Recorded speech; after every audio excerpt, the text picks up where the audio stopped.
Ang susunod na programa ay rated PG. Ito ay nangangailangan ng patnubay at gabay ng magulang para sa mga batang manunood. Sa wakas nasa kamay na ng pulisya si Patricia para pagbayaran ang krimen niya at wala nang makakapagligtas sa kanya dahil ilalaglag siya ng mga galamay niya.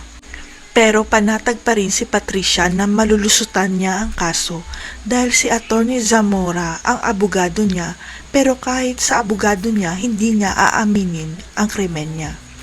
Kaya prinangka ni Atty. Zamora si Patricia na kailangan niyang malaman ang lahat ng sikreto ng kliyente niya para alam nito kung paano niya maipagtatanggol si Patricia.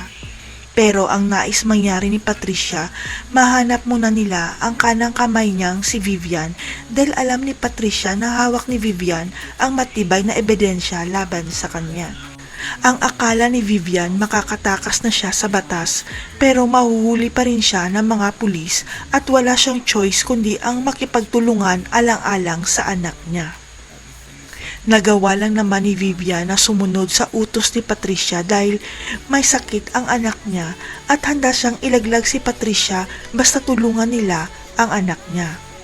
Gumuho ang mundo ni Patricia nang malaman niyang nahuli na si Vivian at siya ang dinidiin sa krimen kaya walang choice si Patricia kundi aminin ang totoo kay Atty. Zamora. Walang kamalay-malay si Patricia na ang akala niyang kakampi niya ay kalaban pala niya dahil si Atty. Zamora pala ay ang nag-iisang kapatid ng pinatay niyang si Atty. Meredith.